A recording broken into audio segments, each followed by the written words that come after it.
எரேமியா தீர்க்கதரிசன புஸ்தகம் 29வது அதிகாரம் அதனுடைய 13, 14 வசனங்களை வாசிக்க கேட்கலாம். எரேமியா 29, 13, 14 வசனங்கள்.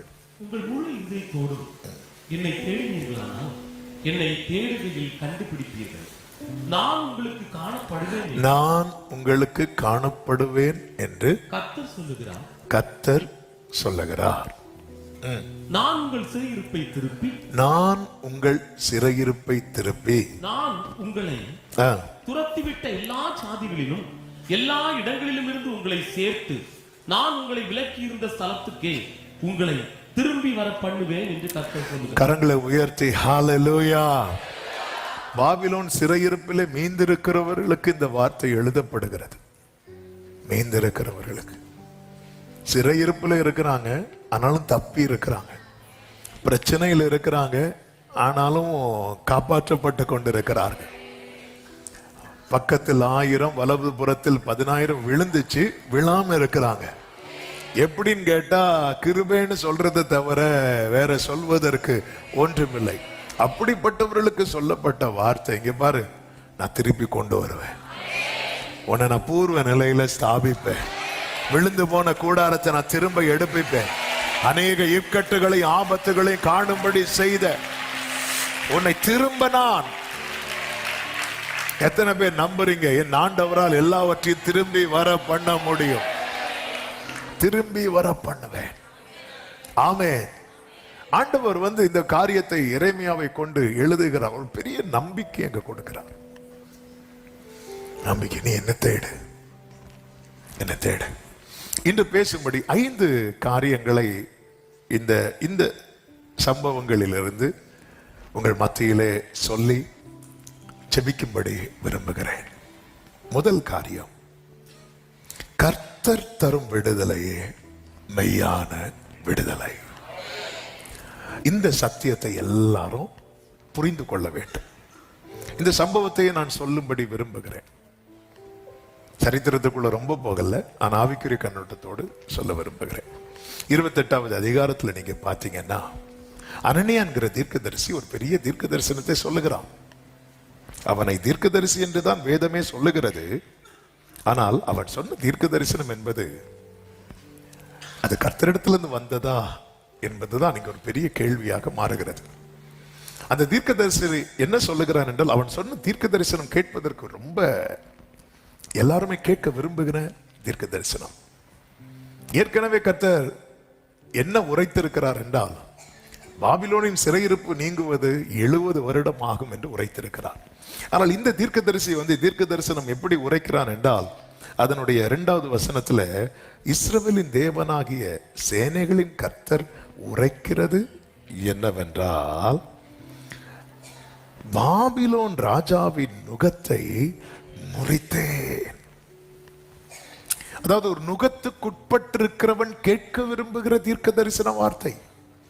உண்மையில இந்த நுகத்துக்கு உட்பட்டு ஜனங்கள் காணப்பட போகிறார்கள். அதற்கு அடையாளமாய் ஒரு நுகத்தை மாட்டிட்டு ஒரு ஆள் இருக்கிறார். யார் தெரியுமா? எரேமியா. அதற்கு முந்தின 27வது அதிகாரத்துல கர்த்தருடைய வார்த்தை எரேமியாவுக்கு உண்டாகி 2வது வசனத்தில் சொல்லுகிறார், நீ உனக்கு கயிறுகளையும் நுகங்களையும் உண்டு பண்ணி அவைகளை உன் கழுத்திலே பூட்டி கொண்டுன்னு சொல்றார்.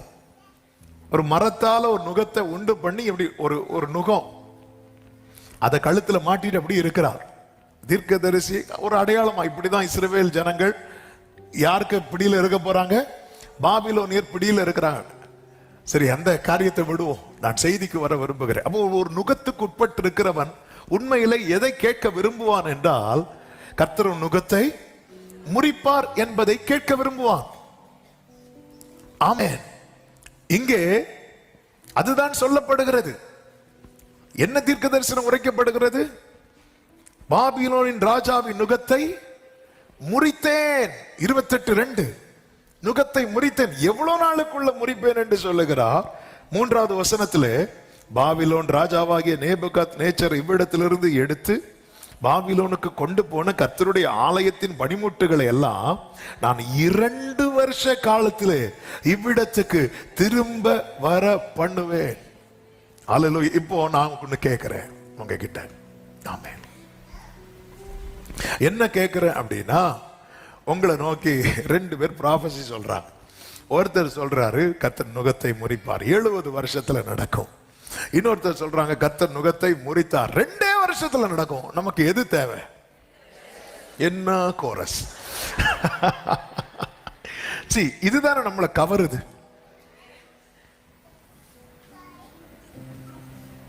இதுதானே நம்மை கவருகிறது.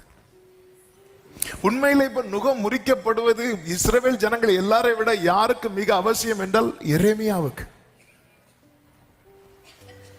நுகத்தை உடைப்பேன் 2 வருஷத்துல அப்படி சொல்லும் போது எரேமியா என்ன சொல்றான் தெரியுமா? அந்த தீர்க்கதரிசியை பார்த்து 6வது வசனத்துல, ஆமென், கர்த்தர் அப்படியே செய்வாராக அப்படிங்கிறார்.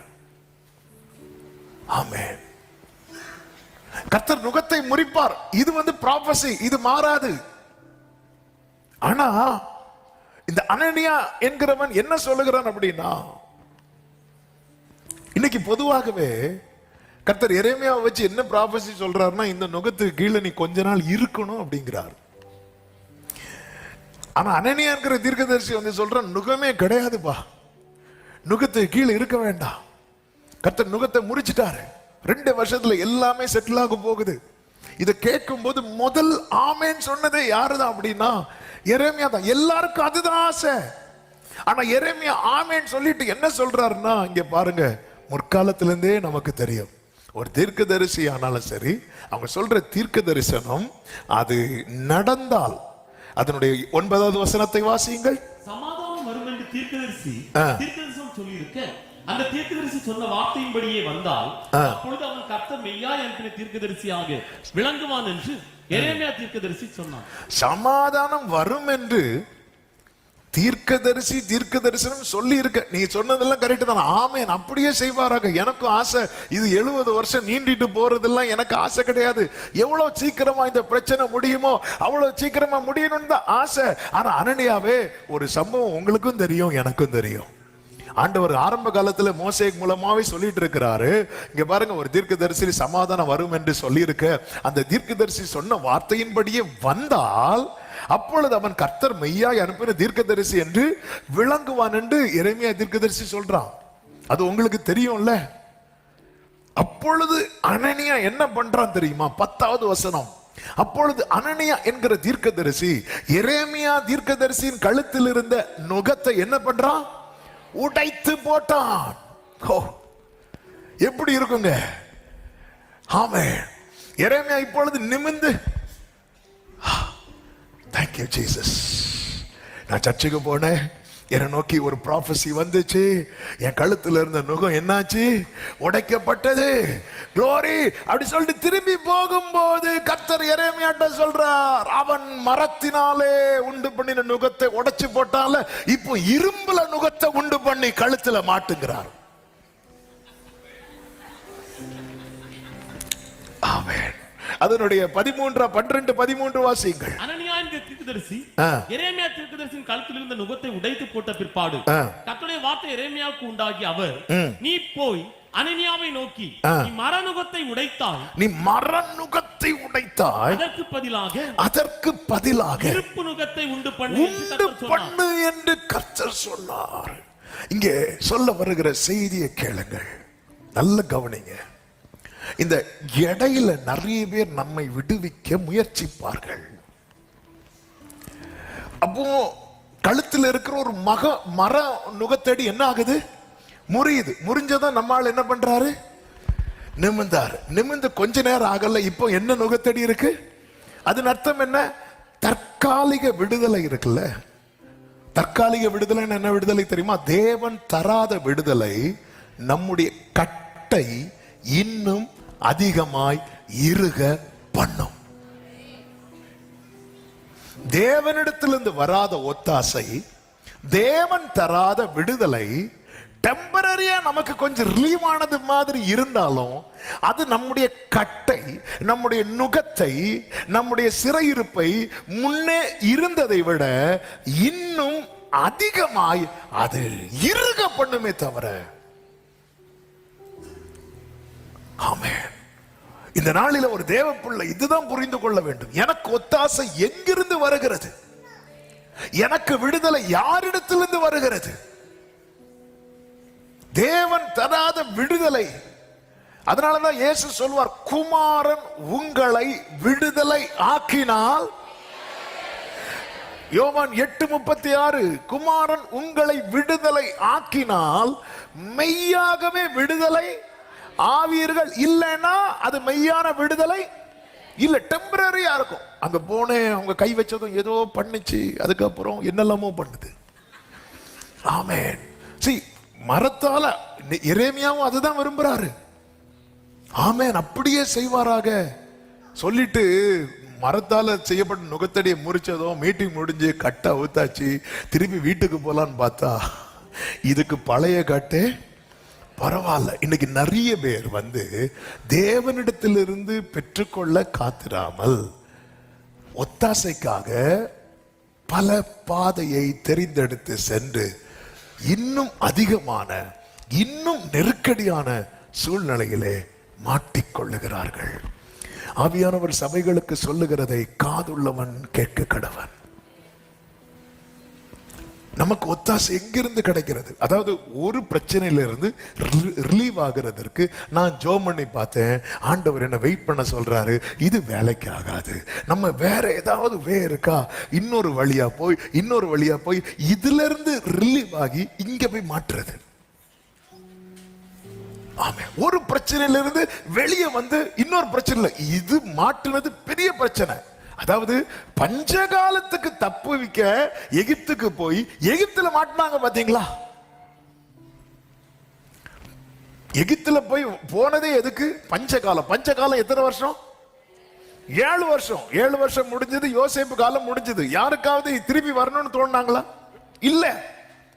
பஞ்சகால பிரச்சனையை விட பெரிய பிரச்சனை எகிப்து பிரச்சனை. அதனாலதான் ஒரு தேவ பிள்ளை புரிந்து கொள்ள வேண்டும், ஒத்தாசை வரும் பர்வதங்களுக்கு நேராக எல்லாரும் கண்களை ஏறெடுக்கும் போது ஒரு தேவ பிள்ளைக்கு தெரியணும், எனக்கு ஒத்தாசை பர்வதங்கள்ல கிடையாது, எனக்கு ஒத்தாசை வானத்தையும் பூமியையும் உண்டாக்கின கர்த்தரிடத்திலிருந்து வருகிறது. பிதா கிட்ட இயேசு கேட்கிறார், இந்த பாத்திரம் என்னை விட்டு நீங்க கூடுமானால் நீங்கும்படி செய்யும் என்று கேட்கிறார். பிதா ஏதாவது பதில் சொன்னாரா? அமைதியா இருந்துட்டார். பிலாத்து அடுத்த நாளே ஆஃபர் வைக்கிறோம், நான் நினைச்சா விடுவிக்க முடியும் தெரியுமா? அப்போ இயேசு என்ன தெரியுமா? அமைதி ஆயிட்டார். என் வாழ்க்கையில கர்த்தர் அமைதி ஆயிட்டார்னா எனக்கு ஆஃபர் பண்ண 4 பேர் வந்தாலும் அவங்க முன்னாடி நான் அமைதியாயிரும். அந்த இடத்துல இயேசு ஒரு வேளை மாம்சீகமா கொஞ்சம் யோசித்து, அப்படியா பிலாத்துவே, அப்ப நீங்க என்ன காப்பாற்றிட்டீங்கன்னா நான் உங்க வீட்டுல அப்படி செய்வேன், இப்படி செய்வேன், ஏதாவது சொல்லி ஒரு வேளை அங்கிருந்து காப்பாற்றப்பட்டார்னு வைங்களேன், இயேசுவுக்கு திரும்பி போய் எங்க நின்றுக்க முடியாது தெரியுமா? பிதாவின் போய் நின்றுக்க முடியாது. அது மட்டும் அல்ல, கொஞ்சம் முன்னாடி இயேசு காட்டி கொடுக்கப்படுவதற்கு முன்பதாக சொல்லும் ஒரு வார்த்தை உண்டு, உலகத்தின் அதிபதி வருகிறான், அவனுக்கு என்னிடத்தில் ஒன்றுமில்லை. இனி அது சொல்ல முடியாம போயிடும். அதாவது பாடு மரணம் என்பது ஒரு நாள் பிரச்சனையோட முடிஞ்சிடும். ஆனால் அந்த ஒரு நாள் பிரச்சனையிலிருந்து தப்பு வைக்க பிலாத்து கூட ஐக்கியமாக இருந்தால் அவர் சந்திக்கிற பிரச்சனை பல நாள் பிரச்சனையாக மாறி இருக்கும். இன்னைக்கு அதே போலதான் ஒரு பிரச்சனையிலிருந்து தப்ப கர்த்தரிடத்தில் சகாயம் தேடாமல் நம்ம இன்னொரு டிராக்கை நோக்கி பயணிக்கிறது நிமித்தமாய் அந்த பிரச்சனை நெடுநாள் பிரச்சனையாய், பல நாள் பிரச்சனையாய், இன்னும் ஏன் தலைமுறை பிரச்சனையாகவே அது மாறுகிறது. கர்த்தருக்கு மகிமை உண்டாவதாக. எனக்கு ஒத்தாசை எங்கிருந்து? தேவன் தருகிற. அதனாலதான் நிறைய பேர் பார்த்திருக்கீங்களா, சில சொல்லுவாங்க, நீங்க இங்க போனீங்கன்னா உடனே, அங்க போனீங்கன்னா எல்லாருக்கும் அதுதான் தேவை. வியாதியில் இருக்கிறவங்களுக்கு உடனே வியாதி மாறணும்னு தான் எல்லாருமே விரும்புவோம். ஆமா, பிரச்சனையில் இருக்கிறவங்க பிரச்சனை அந்த விடுதலை எங்கிருந்து வருகிறது? இன்னைக்கு அநேகர் அந்த தற்காலிக விடுதலைக்காக, நல்ல புரிந்து கொள்ளுங்கள், தேவன் தருகிற சுகம் தற்காலிக சுகம் கிடையாது. நீ சமாதானத்தோட போய் உன் வேதனை நீங்கி, இதுதான் கர்த்தர் தருகிற சுகம். 2 நாள் நல்லா இருக்கிற, 3ஆவது நாள் நான் திரும்ப திரும்ப போறேன், அது அல்ல. இது தற்காலிக விடுதலை. ஆண்டவர் என்ன சொல்லுவார் தெரியுமா? நீ எழுந்து உன் படுக்கையை எடுத்துக்கொண்டு நட, அப்படிதான் சொல்லுவார். ஆமென். இன்னைக்கு ஒரு தேவ பிள்ளைக்கு இதுதான் தேவை. கேட்கிறதுக்கு எல்லாமே நல்லாதான் இருக்கு. அதனாலதான் ஏசாயா, கர்த்தருக்கு மகிமை உண்டாவதாக, அதனுடைய 8வது அதிகாரம் 6, 7, 8 வசனங்களிலே சொல்லப்பட்டிருக்கிறது. இந்த ஜனம் மெதுவாய் ஓடுகிற சீலோவாவின் தண்ணீர்களை என்ன பண்றாங்க? அசட்டை பண்ணி. வாசிங்க. ரேத்சீனையும் ரெமலியாவின் குமாரனையும் சார்ந்து சந்தோஷிக்கிறபடியினால், இதோ ஆண்டவர் வல்லமையுள்ள திரளான ஆற்றின் நீரை போன்ற அசிரியாவின் ராஜாவையும் அவனுடைய சகல ஆடம்பரத்தையும் அவர்கள் மேல் புரள பண்ணுவார். எஸ், ஆண்டவர் சொல்லி மெதுவாய் ஓடுகிற இவர் இப்படிதான், இப்ப தருவேன் நாளைக்கு தருவேன்னு சொல்லிட்டு இருப்பார். இதெல்லாம் வேலைக்காகாது. நம்ம இன்னொரு டீமை சார்ந்து கொள்வோம், இன்னொரு கூட்டத்தில் போய் சேர்ந்து கொள்வோம்.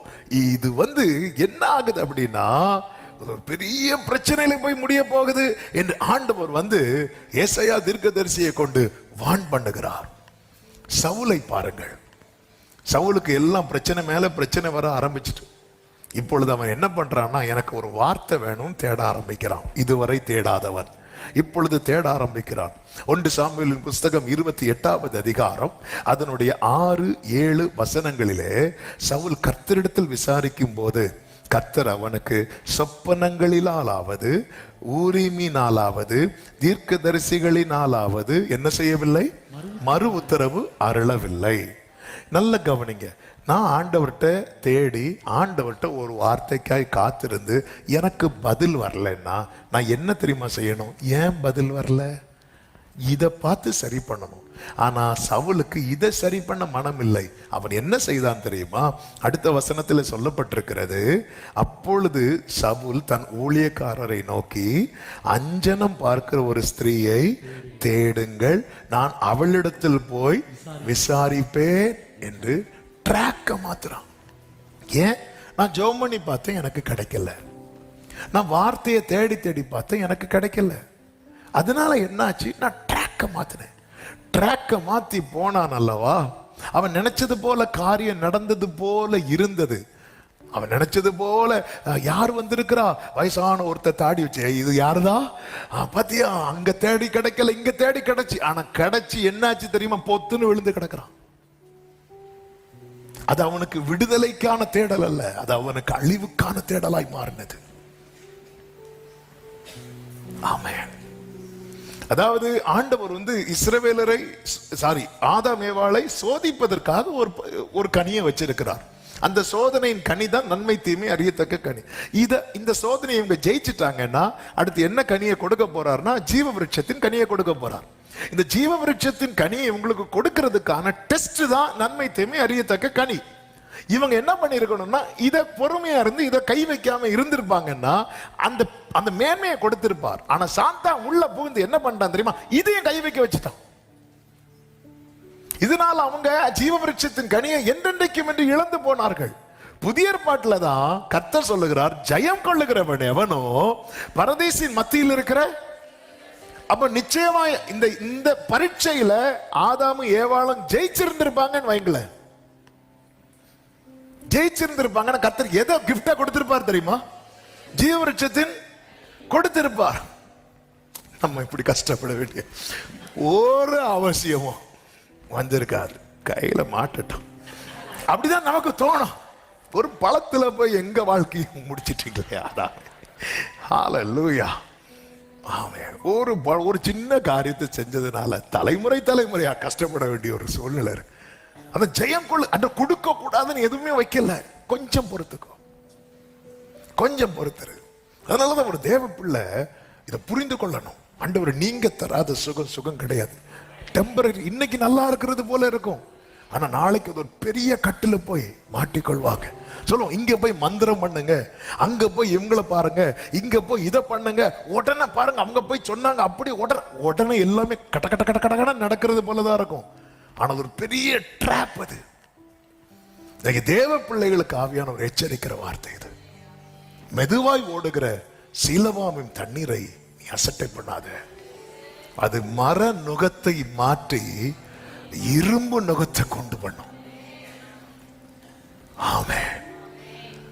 மர நுகத்தை சுமந்து, அதாவது இரும்பு நுகம் ஏறும்போது நம்ம மனசு என்ன சொல்லணும்? இதுக்கு அந்த மரநுகமே பரவாயில்ல. அதாவது தேவன் திராணிக்கு மேல எதுவுமே தோல்ல ஏத்த மாட்டார். ஆனா இன்னைக்கு திராணிக்கு மேல நம்ம தோல்ல ஏறதுக்கு காரணம் என்ன தெரியுமா? நாம இன்னொரு பாதையை தெரிந்தெடுத்தது. அவர் ஃபர்ஸ்ட் சிம்பிளா தான் அதை தூக்கிட்டு எரேமியாவால நிக்க முடியுது, பேச முடியுது, எல்லாம். அப்போ ஒரு நுகம் தோல்ல இருக்குது, கர்த்தர் வச்சிருக்கிறார். புலம்பல்ல ஒரு வசனம் இருக்கு பாருங்க.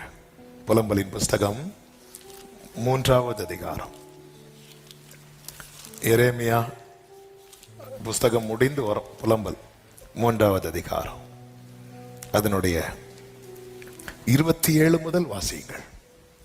நான் தன் இளம் பிராயத்தில் நுகத்தை சுமக்கிறது மனுஷனுக்கு நல்லது. அவரே அதை தன்மேல் வைத்தார் என்று அவன் தனித்திருந்து மௌனமாயிருக்க கடவன். அடுத்த வார்த்தை, நம்பிக்கைக்கு இடம் உண்டோ என்று தன் வாயை தூளில் நுழைந்து. அடுத்த வார்த்தை 31, ஆண்டவர் என்றென்றைக்கும். அதன் அர்த்தம் என்ன? இந்த நுகம் என்னைக்குமே இருக்காது. அடுத்த வார்த்தை, அவர் சஞ்சலப்படுத்தினார், தமது மிகுந்த கிருபையின்படி இறங்குவார். ஆமென். அடுத்த வார்த்தை, அவர் மனப்பூர்வமாய் மனுபுத்திரரை சிறுமையாக்கி சஞ்சலப்படுத்தி. மனப்பூர்வம் இவன் கஷ்டப்படணும் அப்படின்னு படுத்தினது அல்ல. கர்த்தர் ஒரு நுகத்தை நம்ம மேல ஏற பண்றாருன்னா அதுக்கு பின்னாக ஒரு பெரிய திட்டம் இருக்கிறது. அதனால அவர் அனுமதிச்சிருக்கிறார். இயேசு இந்த பாத்திரனை விட்டு நீங்க கொடுமானால் நீங்கும்படி செய்யும் என்று ஜெபம் பண்ணி முடிச்சிட்டு வரும்போது அந்த பாத்திரத்தை தட்டி விடுறதுக்கு பேதுரு கத்தி எடுத்தான்ல. இப்படி தட்டி விடுற நிறைய பேர் வருவாங்க. நமக்கு அவங்கள தான் ரொம்ப பிடிக்குது. இல்ல பேதுருவே, பட்டயத்தை உரையில போடு. ஆமென். தேவன் தராத விடுதலை யாரு தந்தாலும், யாரு தரணும் நினைச்சாலும் அதனுடைய விளைவு என்ன அப்படின்னா மர நுகம் மாறி இரும்பு நுகமாகும். ஆண்டவர்கிட்ட நான் தேடினேன், எனக்கு கிடைக்கல. எனக்கு ஆண்டவர்கிட்ட தேடி கிடைக்காததும் நான் என்ன பார்க்கணும்? எங்க இது கட்டாச்சு? ஆமென். பைப்பு டேப் திறந்து பார்க்கிறேன், தண்ணி வரல. உடனே என்ன பண்ணும்? டேங்க்ல தண்ணி இருக்குன்னு தெரியுது, டேப்ல தண்ணி வரல. லைனை தானே சரி பண்ணணும். இந்த சவுல் அதுதானே பண்ணி இருக்கணும். இவன் என்ன பண்றான் தெரியுமா? ஈஸியா எப்படிப்பா நடக்கணும்? அந்த குறி சொல்ற தேசத்தை விட்டு குறி சொல்றவங்கள துரத்துனது யாருதான்? சவுல். கர்த்தரோடு உறவுல இருக்கும்போது குறி சொல்றவங்க யாரும், நாள் பார்க்கிறவங்க, குறி சொல்றவங்க ஒருத்தர் கூட என் எல்லையில் இருக்க கூடாதுன்னு துரத்துனவன் இவன் தேவனோடு உள்ள உறவு துண்டிக்கப்பட்டாகிவிட்டது. இது இது இது இது பிரச்சனைக்கு ஒரு நிரந்தர தீர்வு கிடைக்க மாட்டேங்குது. என்ன பண்ணலாம்? சரி, எல்லாரும் போற ட்ராக்ல நம்ம போலான்னு சொல்லிட்டு இவன் கொண்டு வரான். அதனாலதான் வேஷம் மாறி போறான். சவுல் சொன்னா அவ சொல்ல மாட்டான், எனக்கு தெரியாதுன்னு சொல்லிடுவா. ஏன்னா சவுல் தான் துரத்தி இருக்கிறான். தேவன் தருகிற விடுதலை அது மெய்யான விடுதலை. பதில் இல்லையா? ஏன் வரல எனக்கு பதில்? எல்லாரும் ஜெபம் பண்ணும் போது பதில் கொடுக்குறீங்களே ஆண்டவரே. எல்லாருக்கும் சொப்பனத்தினாலாவது தரிசனத்தினால் ஏதோ ஒரு விதத்துல நீங்க பேசுறீங்களே, கன்ஃபார்ம் பண்றீங்களே ஏதோ ஒரு விதத்துல. இன்னைக்கு ஏன்னா சவுல் வாழ்க்கையில இந்த பதிலை அவன் பார்த்தவன். கழுதையை தேடி போகும்போது கர்த்தர் எல்லாவற்றையும் அடையாளங்களினாலே அவனுக்கு உறுதிப்படுத்துகிறார். ஆனா இன்னைக்கு அது கம்ப்ளீட்டா கட் ஆயிட்டு. அப்படி கட் ஆனதும் நீ என்ன செஞ்சணும்? சவுலே, நீ வெயிட் பண்ணணும்ல, நீ வெயிட் பண்ணணும்ல, தாவீதை போல அழணும்ல. இப்படி பரிசுத்த ஆவியை விட்டு எடுத்துறாதீங்க, நீ வெயிட் பண்ணி. இன்னைக்கு அதுக்கெல்லாம் டைம் இல்ல. மெதுவாய் ஓடுகிற சீலவாமின் தண்ணீரை அசட்டை பண்ணி சரி அங்க போகும். அவங்க போய் அவங்க போனதும் ஏதாவது ஒண்ணு சொல்லுவாங்க. நமக்கு என்னன்னா யாராவது ஏதாவது ஒண்ணு, என் காது ஏதோ ஒன்றை கேட்க கூடாது. என் காது கர்த்தர் தீர்மானித்ததை மட்டும்தான் கேட்கணும். கர்த்தர் சொன்னதை மட்டும்தான் கேட்கணும். ஆண்டவர் 10 வருஷம் சொன்னார்னா அதுதான் என் காதுல கேட்கணும். சாத்தான் 10 நாள்ல சொன்னா அது என் காதுக்கு வேண்டாம். ஆனா அதுதான் நமக்கு பிடிக்குது. எரேமியாவே சொல்றார், ஆமேன் கர்த்தர் அப்படியே. எல்லாருமே அதுதான். தேவன் ஒன்றை வைத்திருக்கு. அதனாலதான் இந்த இது எழுதும் போதே கர்த்தர் எப்படி எழுதுறாங்க, மீதியானவர்களுக்கு. கர்த்தர் உங்க மேல ஒரு நுகத்தை வச்சாருன்னா உங்க தீபம் அணையார். ஆனா அந்த மர நுகம் இரும்பா மாறுச்சுன்னா கேரண்டி கிடையாது. மரம் இரும்பா மாறதுக்கு காரணம் என்ன? சில அனனியாக்களை வச்சு நம்முடைய நுகத்தை, நம்முடைய கட்டை என்ன செய்ய வைக்கிறோம், அவிழ்க்க வைக்கிறோம். இன்னைக்கு சாயங்காலம் எங்க வீட்டுக்கு ஒரு அனனியா வரார். எதுக்கு? கட்ட அவிழ்க்க.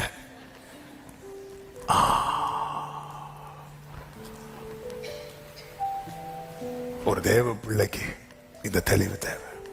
சந்தோஷம்தான் ஆண்டவரே, இவங்க மூலமா சொல்லி இருக்கிறீங்க, சந்தோஷம்தான். ஆனா இது நீங்க அனுப்பாத வார்த்தைன்னா வேண்டாம்பா. குமாரன் உங்களை விடுதலை ஆக்கினார். மெய்யாகவே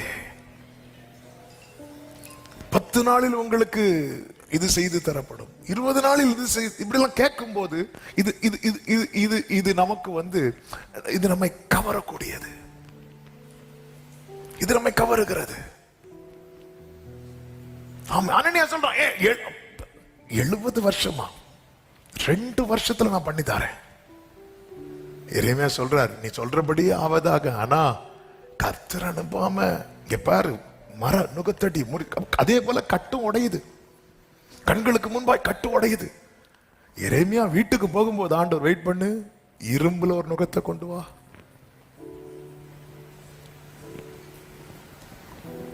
ஆமென். இங்க பாரு, சிறையிருப்பை திருப்புவேன் ப்ராமிஸ் பண்ணது நான் திருப்புவேன். ஆண்டவருக்குன்னு ஒரு டைம் உண்டு.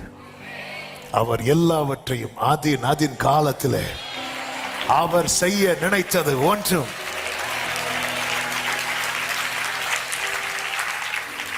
டெம்பரரி ரிலீஃபுக்காக தேவனை விட்டு பின்வாங்கிறாதீங்க. அப்படி பின்வாங்கின இஸ்ரவேலரை குறித்து வேதம் என்ன சொல்லுகிறது தெரியுமா? என்ன பண்ணா தெரியுமா? இன்னும் கொஞ்ச நாள் கூட போகணும்பா, இன்னும் இப்படி சுற்றி நடத்த பண்ணணும். இவங்களா ஒரு பிளானுக்குள்ள வராங்க. நம்ம ஒரு தலைவனை ஏற்படுத்துவோம், நம்ம நடப்போம், நம்ம எகிப்துக்கு போவோம். அப்போ கர்த்தர் மோசையை கொண்டு சொல்லுகிறார், இந்த வேர்டை கவனிங்க. என்னாகமம் 32வது அதிகாரம் அதனுடைய 15வது வசனத்தை வாசிக்கலாம். நீங்கள் அவரை விட்டு, இந்த வேர்டை கவனிங்க, பின்வாங்கினால் அவர் இன்னும் அவர்களை வனாந்திரத்தில் இருக்க பண்ணுவார். இன்னும் இருக்க பண்ணுவார். எங்க இருக்க பண்ணுவார்? வனாந்திரத்தில். இப்படி ட்ராக் மாறி மாறி வரோம் தெரியுமா? வனாந்திரத்தின் டியூரேஷன் கூடிட்டே இருக்கு. இன்னைக்கு செய்தி ஆமேன்லாம் கொஞ்சம் குறைவா தான் இருக்கும். ஆனா ஆவியானவர் இந்த செய்தி ஆக்சுவலா இந்த வேர்டு தந்த ஆரம்பத்திலிருந்தே பேசிட்டு இருந்தார். இந்த வாரத்துல பேசும்படி ஆவியானவர் அப்படி நினைவுல கொண்டு வந்து அப்படி நிறுத்திட்டார். என் வாழ்க்கையில 40 நாளில் கடக்க, இஸ்ரவேலர்களுக்கு வனாந்திரம் 40 வருஷம், இயேசுவுக்கு வனாந்திரம் 40 நாள். ஆமே, பின்வாங்காதவர் 40 டேஸ்ல ஜம்ப் பண்ணி வெளியே வந்துட்டார். ஆனா பின்வாங்கி பின்வாங்கி பின்வாங்கி பின்வாங்கி இப்படிதான், அதாவது இயேசு கிட்ட சாத்தா வந்தால இப்படிதான் ஒவ்வொருவர் மூலமா ஜனங்கள்கிட்ட இன்வால்வ் ஆவான். நீ தேவனுடைய குமாரனை ஆனால் ஒரு சந்தேகத்தை கொண்டு வந்து பின்வாங்க வைக்கிறது. ஒரு நாள் 1 வருஷமா மாறுது. இப்படிதான் டிலே ஆச்சு. என்னாகமம் 14வது அதிகாரம். ஆண்டவரை 10 முறை பரீட்சை பார்த்தார்கள். இந்த வசனம் ஏற்கனவே நாம் சொல்லி இருந்தாலும், ஆமென், அதனுடைய 34வது வசனம். நீங்கள் தேசத்தை சுற்றி பார்த்து 40 நாள் இலக்கத்தின் படியே ஒவ்வொரு நாள் ஒவ்வொரு வருஷமாகவும் 40 வருஷம் உங்கள் அக்கிரமங்களை சுமந்து, அடுத்த வார்த்தை, என் உடன்படிக்கைக்கு வந்த மாறுதலை உணர்வீர்கள். ஆண்டவருடைய உடன்படிக்கை இருக்குல்ல, அதை மாத்த வச்சிடாதீங்கன்னு சொல்றார். அப்போ ஆண்டவருடைய பிளான் என்ன தெரியுமா? 40 டேஸ்ல கொண்டு போனோம். ஆனா ஒவ்வொரு டேயும் ஒவ்வொரு வருஷமா மாறுறதுக்கு காரணம் என்ன? ஜனங்கள் தேவனை பரீட்சை பார்த்தார்கள், பின்வாங்கினார்கள். ஆண்டவரை தான் தேடுறீங்களா? ஆண்டவரை கடைசி வரை தேடுங்க. ஆண்டவரையும் தேடி அங்கேயும் போய் இவங்களையும் பார்த்து அவங்களையும் பார்த்து. ஆமென். சிலர் பாருங்க கைவசம் எடுக்கிறதுக்குன்னு போவாங்க. ஆமென். நமக்கு சிரிப்பா இருந்தாலும் தேவனை ஆராதிக்கிற தேவ பிள்ளைகளும் இதை போறாங்க. கை விஷம் எடுத்துருவாங்க, ஆனா அதுக்கப்புறம் வாயில விஷம் வரும். இங்க மர நுகம் மாறி இந்த மனசை விட்டு இந்த வேர்டை எடுத்துடக்கூடாது. மர நுகம் மாறி இரும்பு நுகம். ஒரு நாள் ஒரு வருஷம் ஆகுது, வனாந்திரம் இன்னும் வனாந்திரத்தில் இருக்க பண்ணுவாராம். ஆமென். நம்ம என்ன நினைக்கிறது தெரியுமா? அந்த டைம்ல ஆண்டவரேன்னு கூப்பிட்டா மண்ணா கிடைக்கும், வனாந்திரத்தை தாண்ட மாட்டேன். நீ வனாந்திரத்தை தாண்டணும்னா உத்தம இருதயத்தோடு. என் தாசனாகி யோசுவா வேறையாவியுடையவன். ஒரு நாள் ஒரு வருஷமாய் 40 நாள் 40 வருஷம் ஆச்சு. இதுல பாதிக்கப்பட்டது யாரு தெரியுமா? யோசுவா பாதிக்கப்பட்டான். ஆனால் யோசுவாவுக்கு பலன் குறையல. ஆமென். என்னதுன்னு அர்த்தம்? என்னதுன்னு அர்த்தம்? ஆண்டவர் உங்களை வனாந்திரத்துல எவ்வளவு இருக்க வைக்கிறாரோ அவ்வளவு உங்களுக்கு ஆயுள் கட்டி. ஆமென். 25 வருஷம் ஆபிரகாமை காத்திருக்க வைத்தார்ல. ஆபிரகாம் எத்தனை வயசுல மரித்தான் தெரியுமா? 175. 25 வருஷம் காத்திருக்க வைத்தவனை 75 வருஷம் அனுபவிக்க வைத்தார். ஆயுள் கட்டியாச்சா இல்லையா? ஆமென். யோபு எத்தனை தலைமுறை கண்டான் தெரியுமா? 4 தலைமுறையை கண்டான். ஒரு தலைமுறையில அத்தனை கஷ்டத்தை கண்டு கர்த்தரை விட்டு பின்வாங்காம இருந்தான்ல, அவனுக்கு 4 தலைமுறையை காண வைத்தார். ஆயுள் கட்டியாச்சா இல்லையா?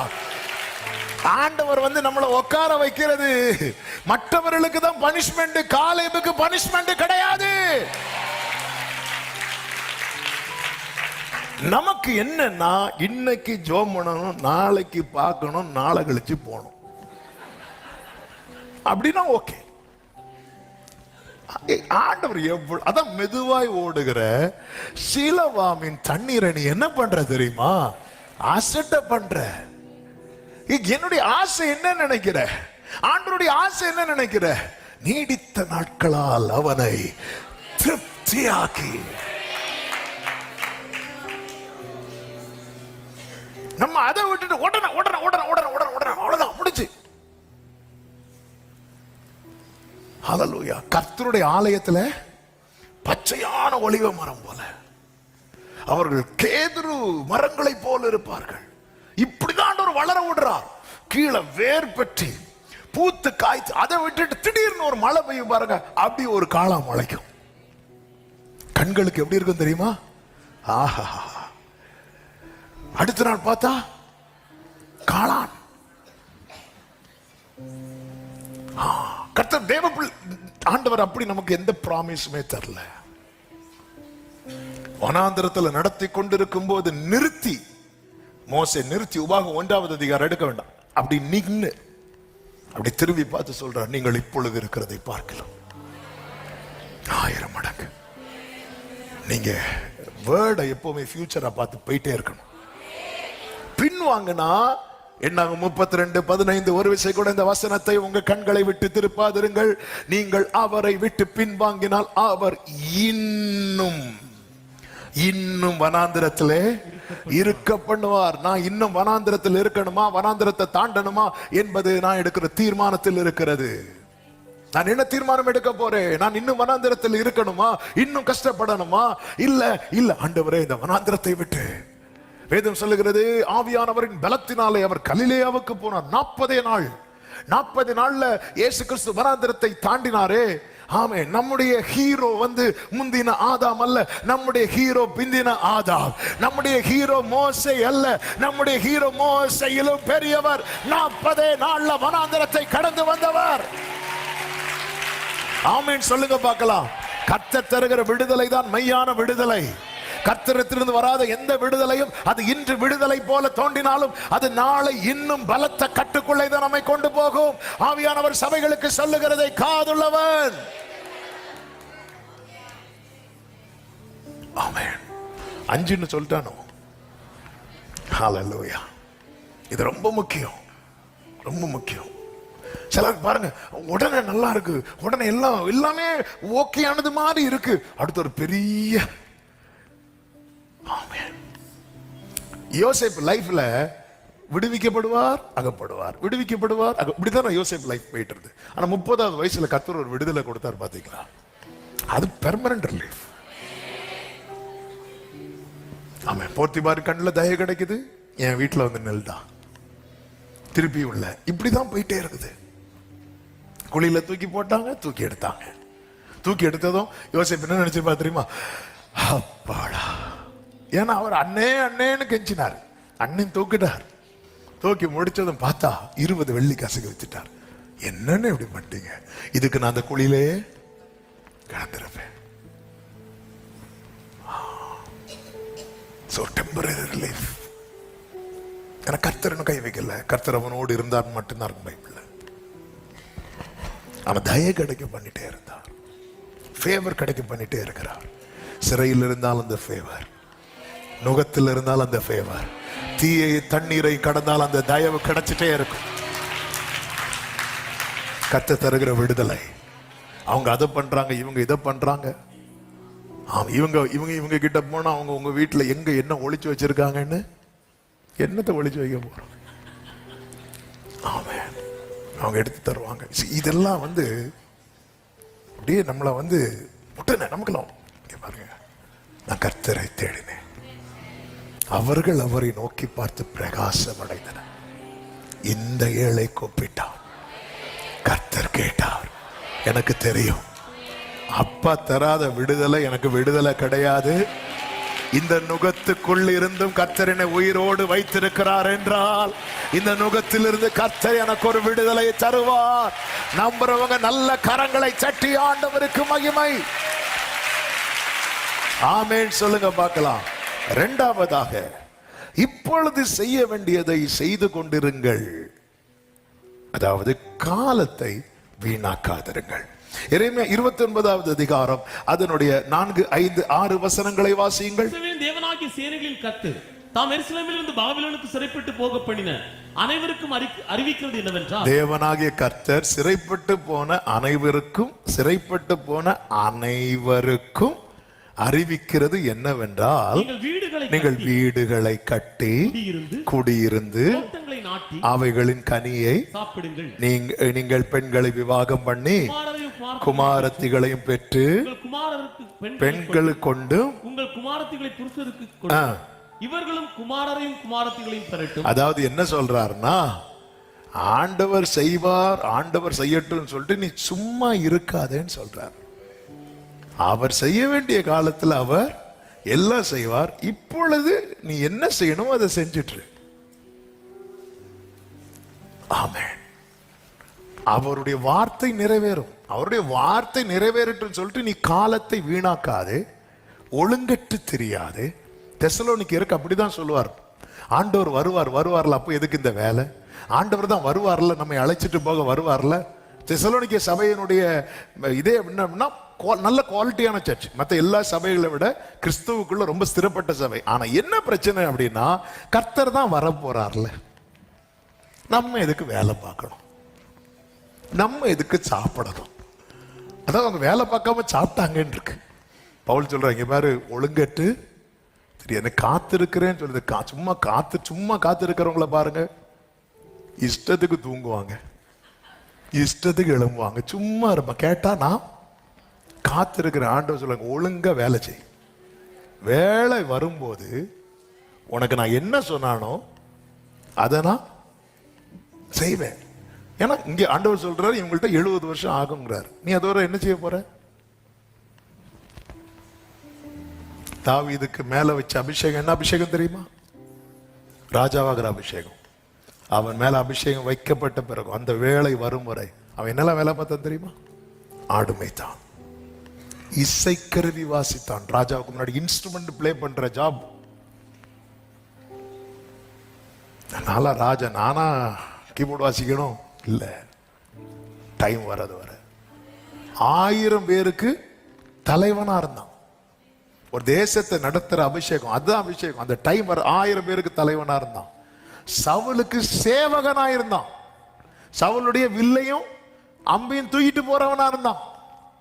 சவுல் தள்ளப்பட்டவனுக்கே சேவகனா இருந்தான்.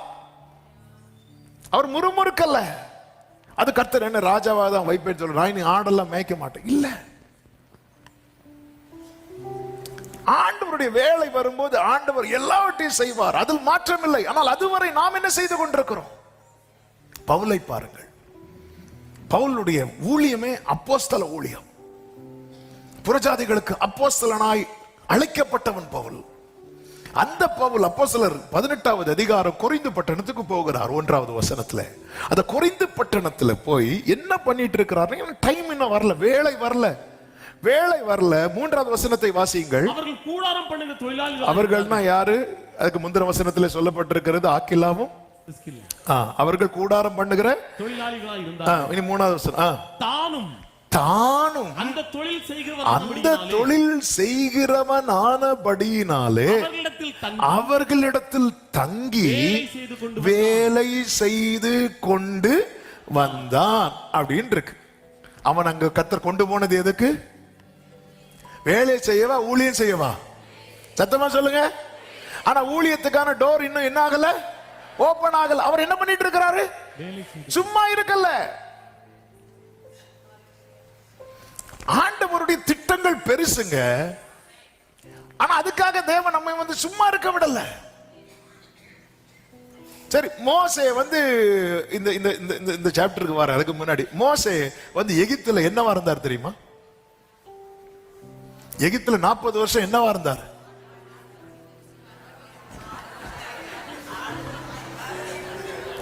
ஆட்டுக்கறி வேணுமா?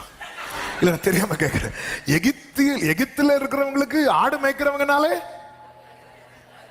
அருவருப்பு. அவன் எங்க வளர்க்கப்படுகிறான்? வளர்க்கப்பட்டான். கர்த்தர் அவனை யார நடத்தணும்னு பிளான் வச்சிருக்கிறார்? இஸ்ரவேலரை. ஆனா நடத்துறதுக்கு முன்னாடி வனாந்திரத்துல கொண்டு வந்து என்ன மேய்க்க வைத்தார்? நான் ஆடு மேய்க்க மாட்டேன், நான் சாஸ்திரங்களை கற்று இல்ல. அற்பமான ஆரம்பத்தை அசட்டை பண்ண மாட்டார்.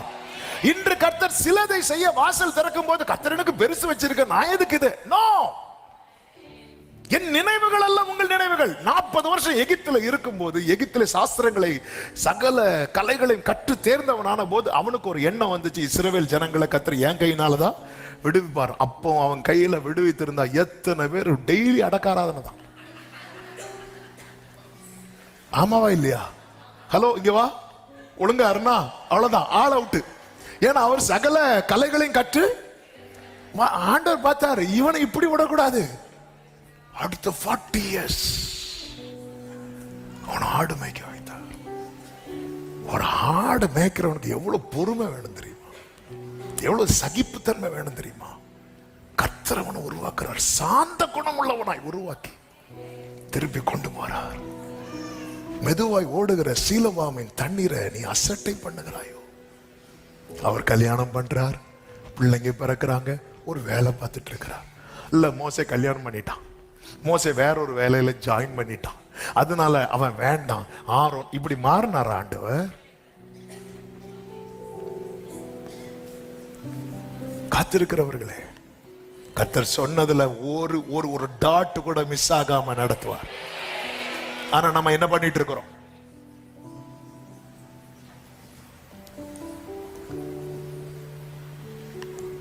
பவுல் கொரிந்து பட்டணத்துக்கு போனது ஊழியத்துக்கு. ஆனா டோர் இன்னும் ஓபன் ஆகல. டோர் ஓபன் ஆகலன்னா அந்த லீடிங் அவனுக்கு இன்னும் வரல, வெயிட்டிங். அப்போ அவன் என்ன பண்றான்? கர்த்தர் எனக்கு ஒரு கிஃப்ட் கொடுத்திருக்கிறான், அந்த தொழிலை நான் செஞ்சுட்டு இருக்கிறேன். அவன் செஞ்சுட்டே இருக்கிறான் பாருங்க. ஆண்டவருடைய அப்பாயிண்டட் டைம், அந்த குறிப்பிட்ட வேளை வந்தது. அதனுடைய 5வது வசனத்திலே சொல்லப்பட்டிருக்கிறது, ஆமென், மக்கதோனியாவிலிருந்து தீமோத்தேயு வந்தபோது பவுல் ஆவியிலே glory. இதுதான் அந்த டைம். உங்களுக்குள்ள வார்த்தை இருக்கணும். எங்களை உங்களுக்கான டைம் வரும்போது அது உங்களை சும்மா இருக்க விடாது. அது வரைக்கும் நீங்க சும்மா இருந்து, பவுல் எங்க பவுல் மக்கள் அங்க கொரிந்துல பண்ணி என்ன பண்ணிட்டு இருக்கிறான்? ஏதோ வேலை பார்த்துட்டு இருக்கிறான். பாத்தியா, அவன் போன காரியம் நடக்கல. பாத்தியா, ஆவியில வைராக்கியம் கொண்டு இயேசுவே கிறிஸ்து என்று என்ன பண்றான் தெரியுமா? திருஷ்டாந்தப்படுத்தினான். அப்படிதான் கொரிந்து சபை அங்க ஸ்தாபிக்கப்பட்டது. கொரிந்து சபையை குறித்து நமக்கு தெரியும் அல்லவா? 1000 பிரச்சனைகள் உள்ள இருந்தாலும் அந்த சபை எப்படிப்பட்ட சபையா இருந்துச்சு தெரியுமா? யாதொரு வரங்களிலும் குறைவில்லாத அப்படி ஒரு சபை இதுவரை வேற எங்கேயுமே கிடையாது. அந்த டைம் பாத்தீங்களா? அந்த டைம் வரும், உங்களுக்கான அந்த அப்பாயிண்டட் டைம் வரும். தானியேல் எகிப்துல தானே, சாரி பாபிலோன்ல இருந்தார்ல. தானியேலுக்கு தெரியும்ல கர்த்தர் எப்படி சிறையிருப்ப என்ன பண்ண போறார், மாட்ட போறார். தானியேல் சும்மாவா இருந்தாரு? இல்லையே, வேலை பார்த்துட்டு தானே இருந்தாரு. காத்திருப்பின் காலத்துல கர்த்தர் உங்களை எந்த நிலையில வைத்திருக்கிறாரோ அதை சந்தோஷமா செய்யுங்கள். நான்லாம் இங்க இருக்கக்கூடிய ஆளே கிடையாது. இப்படியே பேசிட்டு இருந்தாங்கன்னா யோசேப்பை வெளியே கொண்டு வந்திருக்க மாட்டான். நமக்குள்ள இருக்கட்டும், திட்டங்கள் கர்த்தர் ஏற்ற வேளையில நிறைவேற்றும். இயேசுவை பாருங்க, சொந்த ஊர்ல இயேசு பிரீச் பண்ணும் போது மத்தேயு சுவிசேஷத்துல இருக்கு இவர் தச்சனுடைய குமார். ஆனா மார்க் சுவிசேஷத்துல எப்படி இருக்கும் தெரியுமா? இவர் தச்சன் அல்லவா அப்படிமாங்க. இவர் கார்பெண்டர் தானே. அதன் அர்த்தம் என்ன? இயேசு அவருடைய வேலை வரும் வரை அவங்க அப்பாவுக்கு என்ன பண்ணிட்டு இருந்தார் தெரியுமா? சப்போர்ட் பண்ணிட்டு இருக்கிறார். அந்த ஒர்க் அவர் பண்ணிட்டு இருக்கிறார். இல்லைன்னா பைபிள் அது எழுதப்பட்டிருக்குமா? இவர் தச்சன் அல்லவா. மார்க் சுவிசேஷம் 6வது அதிகாரம் 3வது வசனம், இவன் தச்சன் அல்லவா அப்படிங்கிறாங்க. Is not this the carpenter அப்படிங்கிறாங்க. இவர் கார்பெண்டர் தானே. ஓ, எப்படி ஒரு அடிச்சுவோட அவர் நமக்கு வச்சுட்டு போயிருக்கிறார் பாத்தீங்களா? அதான் எரேமியாவை கொண்டு சொல்றார், மீந்து இருக்கிறவர்கள் சொல்றாங்க, இங்க பாரு டைம் வரும், அந்த காலம் நிறைவேறும் போது. எரேமியா 29வது அதிகாரம், ஆமென், அதனுடைய 10வது வசனத்தை வாசிங்கள். பாபிலோனிலே 70 வருஷம் நிறைவேறின பின்பு, எல்லாரும் ஒரு ஆமென் சொல்லுங்க பார்க்கலாம். நிறைவேறின பின்பு நான் உங்களை சந்தித்து உங்களை இவ்விடத்துக்கு திரும்பி வர பண்ணும்படிக்கு உங்கள் மேல் என் நல் வார்த்தையை நிறைவேற பண்ணுவேன். நல்ல கரங்களை சற்றி ஆமென் சொல்லுங்க. சரிப்பா, அவன் செட்டில் ஆயிட்டான், அவன் ஏதோ ஒரு வேலை செஞ்சிட்டு இருக்கிறான், அப்படியே போட்டோம், அப்படி விட மாட்டேன். டைம் வரும், வேளை வரும். உம் வேளைக்காக காத்திருக்க கிருபை. ஆமென். உம் வேளைக்காக காத்திருக்க பொறுமை எனக்கு. ஆமென். அதாவது ஆண்டவர் இன்னும் கொஞ்சம் டைம் ஆகும் அப்படின்னு வைங்களேன், கர்த்தர் நமக்கு ஒரு டோர் ஓபன் பண்ணி தற்காலிகமா ஏதோ ஒரு வேலையிலையோ ஏதோ ஒரு காரியத்துல நம்மை செயல்பட வைப்பார். டைம் நெருங்கிட்டுன்னு வைங்களேன், அந்த டோரை க்ளோஸ் பண்ணுவார். அந்த டோரை க்ளோஸ் பண்ணி உட்கார வைப்பார். டோரை க்ளோஸ் பண்ணி உட்கார வைக்கிறாருனாலே நெக்ஸ்ட் நீங்க தான் நினைச்சுக்கோங்க. ஆமென். அந்த டைம் ஆக ஆக இல்ல இன்னும் கொஞ்சம் டைம் ஆகும் அப்படின்னா ஆண்டவர் ஒரு டோர், அதுக்காக வார்த்தை, அதான் சொல்ல, நல் வார்த்தையை நிறைவேற பண்ணுவேன். உன் மேல நான் சொல்லியிருக்க நல் வார்த்தையை காலம் நிறைவேறும். ஏன்னா தேவனுடைய நீதின்னு ஒண்ணு இருக்கிறது, அவருக்கு தெரியும் இந்த டைம்ல தான். அதான் சொன்னேன், 40 வயசுலயே மோசைக்கு எண்ணம் இருக்கு, என் கையால கத்தர் விடு, நல்ல எண்ணம், அது உண்மையான எண்ணம். ஆனா அப்பவே நடத்தி இருந்தா ஆமென், மோசை அந்த அளவுக்கு பக்குவப்பட்டிருக்க மாட்டா. அவர் எகிப்தின் சாஸ்திரங்களை கலைகளை கட்டவர். அதனால ஒரே அடியில ஒருத்தனை கொண்டான். 40 வருஷம் ட்ரைனிங். இந்த வெயிட்டிங் பீரியட் ட்ரைனிங் பீரியட். சில கோர்ஸ் எல்லாம் படிக்க போவாங்க பாருங்க, படிக்கும் போதே வேலையும் என்ன பண்ணுவாங்க தெரியுமா, கொடுப்பாங்க. சில பிள்ளைங்களாம் ஃபாரின்ல படிக்க போற பிள்ளைங்க பார்ட் டைம் ஜாப் பார்ப்பாங்க. எங்க பார்ப்பாங்கன்னு நினைக்கிறீங்க? ஹோட்டல்ல, ஏதாவது பெட்ரோல் பல்க்ல, சூப்பர் மார்க்கெட்ல வேலை பார்க்கவா அவங்க போனாங்க? அவங்க நோக்கம் என்ன தெரியுமா? இதை கம்ப்ளீட் பண்ணணும். அவங்களுக்கு தெரியும், எனக்கு இந்த வேலை எதுவரை தெரியுமா? இந்த கோர்ஸை கம்ப்ளீட் பண்றது வரைக்கும், எனக்கு இந்த டோர் ஓபன் ஆகுறது வரைக்கும். டோர் ஓபன் பண்ணதுக்கு அப்புறம் இவங்களே நாளைக்கு சூப்பர் மார்க்கெட் வைப்பாங்க. நமக்கு தெரியாது. ஆமே, ரூத்துக்கு தெரியும், இந்த கதிர் பொறுக்கிறது எனக்கான டைம் வர்றது வரைக்கும் தான். ஆமே. அதனால பிள்ளைங்களாம், நம்ம சர்ச்சிலையும் பிள்ளைங்க வெளியே இருக்கிறாங்க, ஏதோ ஒரு வேலையை பார்த்து அவங்க அந்த ஏதோ ஒரு வேலை பார்க்கறதுக்குன்னு போகல, அவங்க போனது அந்த கோர்ஸ் கம்ப்ளீட் பண்றதுக்கு. ஆனா தற்காலிகமாய் அதான் இங்க எரேமியாவை கொண்டு சொல்றாரு, பாருங்க, நீங்க செய்யறதெல்லாம் செஞ்சிட்டு இருங்க, வேலை வரும், காலம் நிறைவேறும்.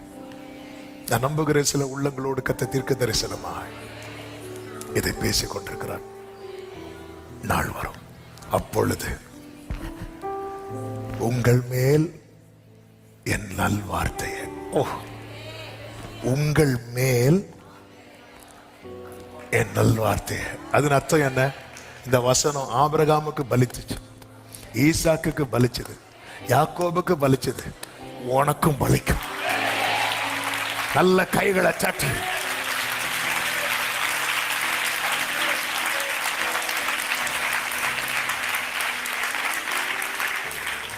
ஆமென் சொல்லுங்க பார்க்கலாம். அதனாலதான் வேர்ட் இருக்கிறவங்களுக்கு தெரியும், இதெல்லாம் டெம்பரரி. அதனாலதான் எனக்கு என் தகப்பனாருக்காக நான் ஆண்டவரை ஸ்தோத்திரிக்கிறேன். 50 பேர் இருக்கும்போது சொல்லுவாங்க, இதெல்லாம் நமக்கு பத்தாது அப்படிம்பாங்க. நான் இருந்து என்ன பேசிட்டு இருக்கிறேன். அப்பெல்லாம் ஃபாஸ்டிங் பிரேயர் சாட்டர்டே நடக்கும். ஒரு 40-50 பேர் இருப்பாங்க, 20 பேர் தூங்கிட்டு இருப்பாங்க. வயசானவங்க தான் வந்து இருப்பாங்க, அப்படி இருப்பாங்க. அந்த எல்லாம் முயற்சி சொல்லுவாங்க, நம்ம சர்ச்சில் இப்படி. ஏன்னா அப்போ கீழே இருப்பாங்களா, எல்லாரும் மேலே லிஃப்ட் வந்துடும், அது வந்துடும், இது வந்துடும், பார்த்துட்டே இருப்பேன். ஏசப்பா, யார்கிட்ட பேசிட்டு இருக்கிறாங்க ஆண்டவரே. நான் வர எங்க அப்பாட்ட ஒரு நாள் சொன்னேன், அப்ப நீங்க யார்கிட்ட சொல்லிட்டு இருக்கிறீங்க, அங்க பாருங்க. அவங்க அதை பாரு, இதெல்லாம் யாரும் ஆண்டவர் கொடுத்தது, ஆண்டவர் கொடுத்தது அறிக்கை பண்ணிட்டு இருக்கிறான். இவங்க லிஃப்ட் வரும்னு சொல்லும் போது எங்க அப்பா கஷ்டப்பட்டு படியேறி வந்து சொல்லுவாங்க. பழைய மக்களுக்கு அந்த எங்க அப்பா ஸ்டெப் ஏறும்போது அந்த டைம் எந்த பிலீவர் வராங்களோ அவங்க தான் எங்க அப்பாவை கைப்பிடிச்சு மேல கொண்டு வருவாங்க. அவ்வளவு கஷ்டப்பட்டு ஏறுவாங்க. ஆனா சொல்லிட்டே இருப்பாங்க. அது பலிச்சது. இன்னும் நிறைய இருக்கு, பலிக்க போகுது.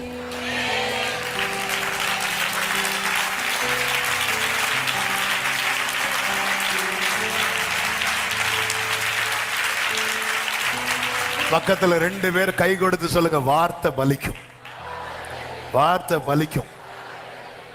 ஆமென்.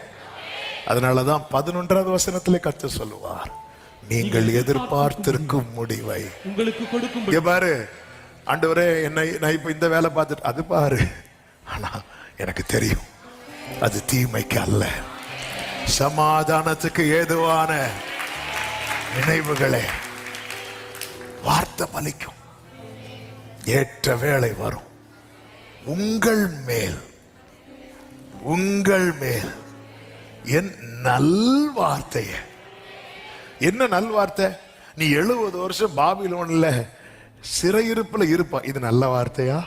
இல்ல. ஆனா அப்படி சொல்லும் போதே சொல்றார், 70 வருஷம் முடியும் போது உன்னை நான் வெளியே கொண்டு வருவேன். அதனாலதான் மீந்திருக்கிறவர்களுக்கு நீ சொல்லு, மீந்திருக்கிறவர்களுக்கு நீ சொல்லு. அநேக இக்கட்டுகளையும் ஆபத்துகளையும் கண்டு மீந்திருக்கிற உள்ளமே, ஆமென், இன்றைய சூழ்நிலையை கண்டு கலங்காதே, இது தற்காலிகமானது. கர்த்தர் உன்னை இந்த அக்கினி கிடங்கிலிருந்து, அக்கினி சூளையிலிருந்து வெளியே கொண்டு வருவார். வார்த்தை நிறைவேறும். மூன்றாவதாக, இதுதான் வாக்குத்தத்தம், நிச்சயம் நிறைவேறும். அதுதான் இந்த வார்த்தை, நிச்சயம் நிறைவேறும். அதுல மாற்றமே கிடையாது. கர்த்தர் சொல்லுகிற வார்த்தை என்ன? இதே எரேமியா சொல்லுவார் பாருங்க. அதனுடைய 27:18 வாசியுங்கள். 17:18 வாசிங்க. அவர்களுக்கு செவி கொடாதிருங்கள், பாபிலோன் ராஜாவை சேவியுங்கள், அப்பொழுது பிழைப்பீர்கள். அடுத்த வார்த்தை, இந்த நகரம் இந்த நகரம் பாழாய் போக வேண்டியது என்ன? இனி அடுத்த வார்த்தை கவனிங்க. அந்த வார்த்தைக்காக இந்த வசனத்தை எடுக்கிறேன். அல்லது அவர்கள் தீர்க்கதரிசிகளாய் அவர்களிடத்திலே கர்த்தருடைய வார்த்தை இருந்தால் அவர்கள் சேனைகளின் கர்த்தரை நோக்கி மன்றாடட்டுமே. ஆண்டு சொல்ற, இங்க பாரு, உன் வாழ்க்கை பாழாயிருக்கு, அல்லது இத்தனை வருஷம் காத்திருக்கிற, எல்லாம் ரைட். ஆண்டவருக்கு சொல்ற காரியம், உனக்குள்ள வேர்டு இருக்கா? ஜெபம் பண்ணு. வேர்டு இருக்கா? வேர்டு இல்லையா? கேரண்டி கிடையாது. நான் அதனாலதான் காத்திருக்கிறவங்கள்ட்ட எல்லாம் என்ன கேட்பேன்னா, வேர்டு இருக்கா அப்படின்னு கேட்பேன். வேர்டு இருக்கா? அவர்களுக்குள்ள, அவர்களிடத்திலே கர்த்தருடைய வார்த்தை இருந்தால். எந்த காரியத்துக்காக எதிர்பார்த்துட்டு இருக்கிறீங்க? அதுக்கு வார்த்தை இருக்கா? மன்றாடுங்கள். பாழாயிட்டு சொல்லி ஜெபிக்கிறத விட்டுறாதீங்க. எல்லாம் நஷ்டமாயிட்டு சொல்லி ஜெபிக்கிறத விட்டுறாதீங்க. எல்லாம் கைவிட்டு போச்சுன்னு ஜெபிக்கிறத விட்டுறாதீங்க. வேர்டுக்காக தான் ஏபோத்தை கொண்டு வான்னு சொல்லி தாவீது சிக்லாகுல எல்லாத்தையும் இழந்து, இப்ப நான் போலாமா? போலானா வேர்டு இருக்குன்னு அர்த்தம். ஆண்டு சொன்னா நீ திருப்பி கொள்வா. எழும்பிட்டான், அவனுக்கு வேர்டு இருக்கு. இப்ப அவன் சொல்றான், நான் சேனைக்குள் பாய்வேன், நான் மதிலை தாண்டுவேன், ஒன்று குறையாமல். இனியும் நான் இதுக்காக ஜெபம் பண்ணணுமா? இனியும் இதுக்காக வெயிட் பண்ணணுமா? அப்படிங்கிற யாரோ ஆண்டவர் சொல், வேர்டு இருக்கா? ஜெபம் பண்ணுங்க, தைரியமா ஜெபம் பண்ணுங்க. நல் வார்த்தைய உங்களுக்கு செய்வேன் என்றல்ல, உங்கள் மேல. என்ன உங்க மேல? கர்த்தர் யாக்கோபுக்கு ஒரு வார்த்தையை அனுப்பினார், அது இஸ்ரவேல் மேல இறங்கிட்டு. உங்க மேல சொல்லுவாங்க தெரியுமா, அவனுக்கு வந்து பலிச்சது, உனக்கு பலிக்கும். ஆமா, இன்னைக்கு உள்ள சூழ்நிலை, நாட்கள் போகுது, வருஷங்கள் போகுது. கர்த்தர் இன்னைக்கு உங்களுக்கு தற்காலிகமா ஒரு டோரை ஓபன் பண்ணி கொடுக்கிறாரா? செஞ்சுட்டே இருங்க. இயேசு பாத்தீங்களா, 30 வயசு வர அவர் நினைச்சா வீட்டிலேயே உண்டாகட்டும் சொல்லி சாப்பிடலாமா? இல்லையா? அவருக்கு அந்த கிஃப்ட் இருக்குல்ல. ஆனா அவரும் அந்த கார்பெண்டர் ஒர்க் பண்ணிட்டு இருக்கிறார். என்ன ஒரு அடிச்சோட வச்சுட்டு போயிருக்க. ஆனா அந்த டைம் வந்து பாருங்க, அவ்வளவுதான். அதுக்கப்புறம் அவர் அந்த வேலையை செய்யல. ஆமென். அதுக்கப்புறம் என்னத்துக்காக அனுப்பப்பட்டாரோ அதை அவர் செய்ய ஆரம்பிச்சார். இன்னைக்கு நீங்க செய்யறத வச்சு உங்க ஃபியூச்சரை டிசைட் பண்ணாதீங்க. இன்னைக்கு நீ 4 ஆடு மேய்க்கிறத வச்சு மோசே உன்னை குறித்த தேவ திட்டமே வேற. ஆனா அதுக்காக சொல்றேன், எனக்கு ஆடெல்லாம் மேய்க்க முடியாதுன்னு சொல்லி டெய்லி கறி வச்சு சாப்பிட்டு இருக்காத. உன் கையில என்ன ஒப்பு கிடைக்கப்பட்டிருக்கிறது அதை செய். ஆமென். எகிப்துல வளர்ந்தனால மோசே என்ன கொஞ்சம் அருவருப்பா இருக்கா இந்த வேலை பார்க்கறது? எகிப்தியருக்கு எபிரேயர் எப்படிப்பட்டவங்க தெரியுமா? ஏன்னா அவங்க என்ன மேய்க்கிறவங்க? ஆடு மேய்க்கிறவங்க. கர்த்தர் கொண்டு வந்து சில நேரத்துல, அதான் பவுல் சொல்லுவார், அவர் எபிரேயரில் பிறந்த எபிரேயன், பென்யமின் கோத்திரத்தான், அழைப்பு புறஜாதிகளுக்கு அப்போஸ்தலன். போச்சு போ ஆண்டவரே. அவர் சொல்றார், அப்ப நான் மாறணும், நான் அந்த அழைப்புக்குள்ள போகணும்னா எனக்கு லாபமா இருந்ததெல்லாம் நஷ்டமான. கர்த்தர் அதுக்காக 13 வருஷம் வெயிட் பண்ண வச்சிருந்தார் பவுல அடுத்த நாளே பெரிய பிரசங்கி ஆகல, தீவிரமாய் பிரசங்கித்தான் இருக்கு. ஆனா அதுக்கப்புறம் உட்கார வச்சுட்டாரு. 14 வருஷத்துக்கு அப்புறம் புறப்பட்டு போறார். ஆமென். வார்த்தை நிறைவேறும் காலம். அதனாலதான் குறித்த காலத்துக்கு தரிசனம் வைக்கப்பட்டிருக்கிறது. முடிவிலே அது விளங்கும், அது பொய் சொல்லாது. அது தாமதித்தாலும் நீ அதற்கு காத்திரு, நிச்சயமாய் அது வரும். ஆபகுக்கு 2:3 அது தாமதிப்பது இல்லை. 4வதாக சமாதானத்துக்கு காரணமாயிருங்கள். அதாவது கர்த்தர் உங்களை எங்க வச்சிருக்கிறாரோ நீங்க இருக்கிறது வரைக்கும் அந்த இடத்தின் நன்மையை விரும்பணும், சமாதானத்தை விரும்பணும். இப்போ இவர்களுக்கு என்ன சொல்றாருன்னா 7வது வசனத்தை வாசியுங்கள். நான் உங்களை சிறைப்பட்டு போக பண்ணின பட்டணத்தின் சமாதானத்தை தேடி அதற்காக கர்த்தரை விண்ணப்பம் பண்ணி அதற்காக ஆண்டவரே இந்த பாபிலோன் நாசமா போட்டோம் உள்ள இருந்துட்டே. இது ஆண்டவருடைய பார்வையில ஏற்புடையது கிடையாது. உன்னை பாபிலோன்ல வச்சிருக்கிறாரா, அதன் சமாதானத்தை நாடு. நீ அதுக்காக ஜெபம் பண்ணணும். ஆமென். ஆண்டவர் என்னை எப்படி எருசலேமை கொண்டு வாங்க, அந்த ஜெபத்தை பண்ணு, பண்ணாதேன்னு சொல்லல. ஆனா நீ இருக்கிறது இப்ப எங்க? அப்போ நீ ஒரு இடத்துல இருக்கிறது வரைக்கும் ஒன்னால் அந்த இடத்துக்கு என்னதான் இருக்கணும்?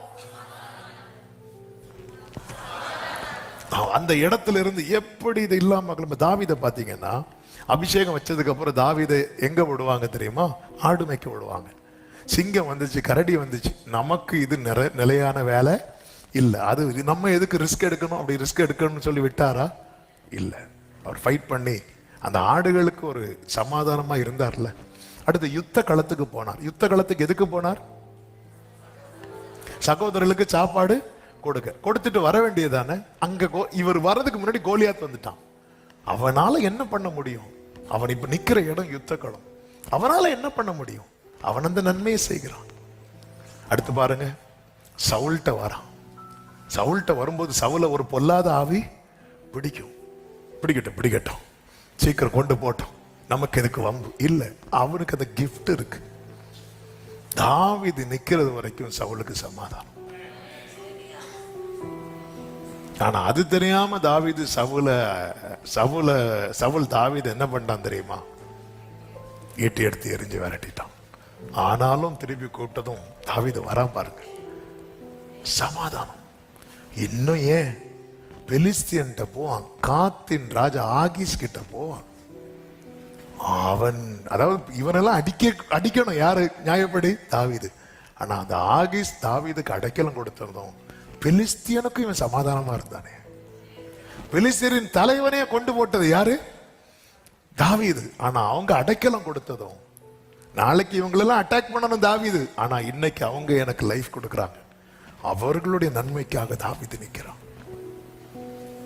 சிலர் பாருங்க, சில ஆபீஸ்ல வேலை பார்ப்பாங்க, அவங்களுக்கு நமக்கு இந்த வேலை இல்லைன்னு ஆனதும் அவங்க இல்லைன்னு ஆக்கிட்டு இருக்கிறது வரைக்கும் சில வீட்டில் இருப்பாங்க பாருங்க, எப்படியும் நான் இந்த வீட்டை விட்டு எங்க தான் போக போறேன்? வெளியே தான் போக போறேன். இருக்கிற இடம் என்னால சமாதானமா இருக்கும். அதற்காக யாரு கீழே இருக்கிறனோ என்னால அவங்க நன்மையா இருக்கும். சமாதானத்துக்கு காரணமாக ஆமேன்ல வரல இல்ல இன்னைக்கு.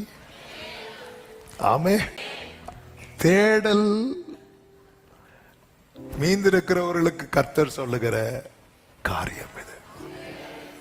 நீ சிறைப்பட்டு போக பண்ணின பட்டணத்தின் சமாதானத்தை தேடி. இப்போ கவனிச்சீங்கன்னா தெரியும், எகிப்துல ஒவ்வொரு வாதையை கர்த்தர் அனுப்புறாருல, அனுப்பி அப்படியே விட்டாரா இல்ல அதெல்லாம் மோசையை வச்சு சால்வ் பண்ணாரா? சால்வ் பண்ணிட்டு தானே வெளியே வந்தார். தண்ணி கடைசி ஒரு ரத்தமாட்டா இருந்து, இல்ல ஆண்டவரே மாத்திருங்க. தவளை ஃபுல்லா தவளையாட்டா இருந்து, இல்ல மாத்திருங்க. எல்லாத்தையும் மாத்தி எல்லாத்தையும் செட்டில் பண்ணிட்டு தானே வெளியே வராரு. நம்மள தேவன் எங்க வச்சிருக்கிறார்? எதுல வச்சிருக்கிறார்? நம்மளால அங்க ஒரு பிரச்சனை, நம்மளால அங்க ஒரு கஷ்டம், நம்மள வரட்டும். சில பாருங்க, உள்ள இருந்து கூட இருந்துட்டு அது ஒரு பெரிய தீமையான காரியம். இருக்கிற இடத்துல நம்மளால இங்க எவ்வளவு நன்மை இருக்க முடியுமோ ஆண்டவர் அதுதான் சொல்றார். நான் உங்களை சிறைப்பட்டு போக பண்ணின பட்டணத்தின் சமாதானத்தை அதற்காக விண்ணப்பம் பண்ணுங்கள், அதற்கு சமாதானம் இருக்கையில். அப்ப நம்ம இருக்கிற இடத்துல நமக்கு சமாதானம் இல்லைன்னா அவங்களுக்கு என்ன இல்லை? சமாதானம் இல்லை. அப்ப அவங்களுக்கு சமாதானம் இருந்தா நமக்கும், அதனால நம்ம அவங்களுடைய சமாதானத்துக்காக நம்ம ஜெபம் பண்ணுவோம். எனக்கு சமாதானம் இல்லைன்னாலும் பரவாயில்ல, அவங்க நிம்மதியா இருக்க கூடாது. ஆமே. சிலருக்கு சொர்ண அடிக்கல. ஆமே. இருக்கிற இடத்துல ஒருத்தங்க, அதாவது நம்மள ஒருத்தங்க கஷ்டப்படுறாங்க, அவங்க கஷ்டப்படுறாங்கன்னு தெரிஞ்சதும் நமக்கு சந்தோஷம் வருதா சங்கடம் வருதா? சொல்ல வேண்டாம், சர்ச்சில் போய் சொல்றோம். ஆமே. நம்ம உடனே என்ன சொல்லுவோம்? ஆண்டவர் ஒருத்தர் இருக்கிறார், ஆண்டவர் சொல்றார், இங்க பாரு, நீ இப்ப அங்கதானே இருக்கிற, அதற்கு சமாதானம் இருக்கு. ஆகாரே, ஏன் ஓடி போன? அவன் என்ன கஷ்டப்படுத்துறா. ஏன் கஷ்டப்படுத்துறா தெரியுமா? அவளுக்கு சமாதானம் இல்லை. அவளுக்கு சமாதானம் இருந்தா உனக்கு சமாதானம், நீ போ. ஆமென். அவளுக்கு சமாதானம் இல்லை. பெனினாள் ஏன் அண்ணாளை விசனப்படுத்தினா நினைக்கிறீங்க? எல்லாத்தையும் காரணம் யாருன்னு நினைக்கிறீங்க? இந்த எல்கானா. ஒரே மாதிரி சாப்பாடு கொடுத்தா பிரச்சனை இல்லை, அவளுக்கு கொடுக்கறத விட 10 மடங்கு. அதாவது பெண்ணினாளுக்கு தோசை வாங்கி கொடுத்தா அண்ணாளுக்கு மசால் தோசை. கோவம் வருமா வராதா? பார்த்தா விசனப்படுத்தினான். ஏன்னா அவளுக்கு சமாதானம் இல்ல, அதனால அவ ஒன்ன சமாதானமா இருக்க விடல. இதுதான் உண்மை. ஆமா, சில பாக்குறேன், ஓ இதுதானா, போற வழியில மசால் தோசை வாங்கிட்டு. ஏன்னா அவளுக்கு எத்தனை பிள்ளைங்க இருந்தாலும் சமாதானம் இல்லை. அதனால இவளை நம்ம என்ன செய்யக்கூடாது? இவன் இந்த மசால் தோசை சாப்பிடவே கூடாது. அதனால சாப்பாடு வைக்கும் போதும் அழுதுட்டு இருப்பான். சாப்பாடுல கை வைக்கும் போது, தின்னதை பாரு, தின்னு, அவ்வளவு முடிஞ்சு, சமாதானம் போச்சு. ஏன் இல்ல? அவளுக்கு சமாதானம் இல்ல. ஆமென்.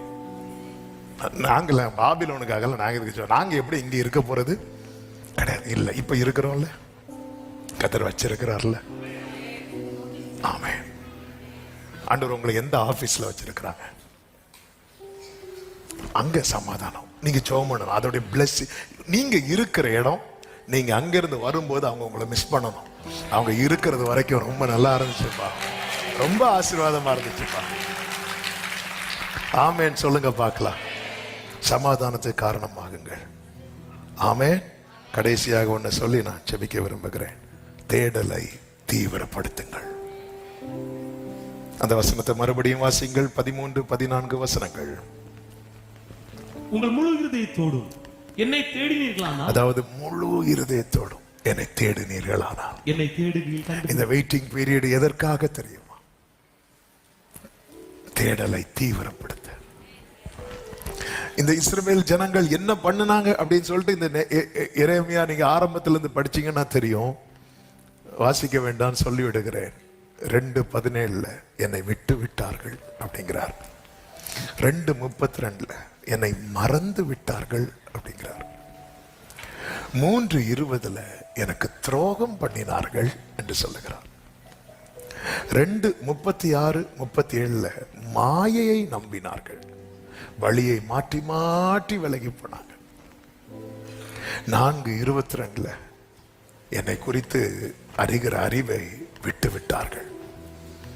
அறியாமல் என்னை அவர்கள் அறியாதிருக்கிறார்கள். ஆண்டவரை யாருக்கு தெரியலையோ அவங்க பொல்லாப்பு செய்யறதுல தான் அறிவாளிகளா மாறுவாங்க, நன்மை செய்ய அறிவில்லாதவர்களா மாறுவாங்க. தேவனை அறிகிற அறிவுல யார் வளர்கிறார்களோ அவர்களுக்கு பொல்லாப்பு செய்ய தெரியாமலே போயிரும், நன்மை செய்ய மட்டும்தான் அவர்களுக்கு தெரியும். நான் ஒருத்தங்களுக்கு தீமைக்கு தீமை செய்யறேன் அப்படின்னா எனக்கு எந்த அறிவு குறைவா இருக்கு? தேவனை அறிகிற. என்ன ஒருத்தங்க பார்த்து முறைச்சாங்க, நானும் முறைச்சேன்.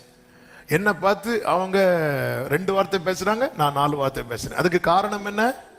தேவனை அறிகிற அறிவு நமக்குள்ள எப்படி இருக்கு? குறைவாக இருக்கிறது. தேவனை அறிகிற அறிவு நம்மில் வளரும் போது நமக்கு என்ன செய்ய தெரியாம போயிரும் தெரியுமா? தெரியணும், அப்படிதானே? தீமை செய்ய தெரியாம உங்களுக்கு ஒரு சொரணையே அப்படி கேட்பாங்க. என்ன செய்யணும்? அவங்க பேசுறதுக்கு நீங்க 2 வார்த்தை பேசலாம். Okay, praise the Lord. இதுக்கு மேல பேச மோசே சாந்த குணம் உள்ளவனா இருந்தான். ஏன் எப்படி மாறினா? அவன் தேவனை முகமுகமாய் அறிந்த மோசே போல வேற யாருக்கும் அவரை அறிகிற அறிவுல வளர வளர அவனுக்கு என்ன செய்ய மறந்துட்டான் தெரியுமா? தீமை செய்ய. இந்த சிஸ்டரா இவங்க வீட்டுல பேசுறது ஜங்ஷன் வர கேக்குமே, இப்போ என்ன அப்படி உங்களை பத்தி சாட்சி வருதா? ஜங்ஷன் வர கேட்குமே இவங்க பேசுறது. சிலர் சாரி எப்படி எடுத்து போட்டு பேசுறது மைக்கையும் தாண்டி கேட்கும், அவ்வளவு மெதுவா பேசுவாங்க இவங்களா. அப்ப தேவனை ஆண்டவர் அதை ஃபீல் பண்றார். இன்னைக்கு நம்ம தீமை ஏதாவது ஒரு விதத்துல நம்ம தீமைக்கு தீமை செய்யறதுக்கு ரீசன் என்ன அப்படின்னா, தேவனை அறிகிற அறிவு நமக்குள்ள குறைவு. ஆண்டவர் சொல்ல, நீ தேடலை தீவிரப்படுத்து, செய்யறதெல்லாம் நான் செஞ்சுக்கிறேன். உறவை பலப்படுத்துவோம், கர்த்தர் நமக்கு காணப்படுவார். கர்த்தர் உங்களை ஆசீர்வதிப்பாராக. எல்லாரும் எழுந்து நிற்கலாமா? நீர் செய்ய நினைத்தது தடைபடாது, எனக்காக யாவையும் செய்யும் தேவனே. நீர் செய்ய நினைத்தது தடைபடாது, எனக்காக யாவையும். ஆமென். உம் வேளைக்காக கிருபையை எனக்கு, உம் வேளைக்காக பொறுமையை எனக்கு. நீ செய்ய நினைத்தது தடைபடாது, எனக்காக யாவையும். நீ செய்ய நினைத்தது எனக்காக யாவையும். காலங்கள் காலங்கள் மாறலாம், மாறாத தேவா. காலங்கள் மாறலாம், மாறாத தேவா. ஆமென். என்னோடு நீ சொன்ன வார்த்தையை எனக்காக நிறைவேற்றுவி. என்னோடு மாறாமல் நிறைவேற்றுவி. நீ செய்ய நினைத்தது ஆமென் எனக்காக. ஹல்லேலூயா. ஓடராமா சேக்கலரே, உம் வேளைக்காக உம் வேளைக்காக கிருபையை எனக்கு. ஆமென்.